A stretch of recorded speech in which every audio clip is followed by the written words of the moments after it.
आज आम शिखा 2 क और 3 क पणिकिया। 2 क पणिकिया। 2 के 2, 2 दुगुणी 4, 2 तिरिकी 6, 2 चौकु 8, 2 पंचा 10, 2 चौख 12, 2 सता 14, 2 अष्टा 16, 2 नुआ 18, 2 दशा 20। ଏବେ 3 କ ପଣିକିଆ।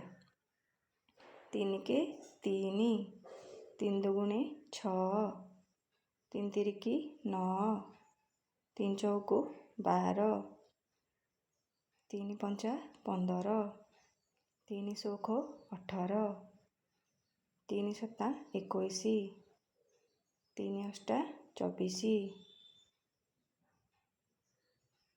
3 नुआ 27, 3 दशा 30।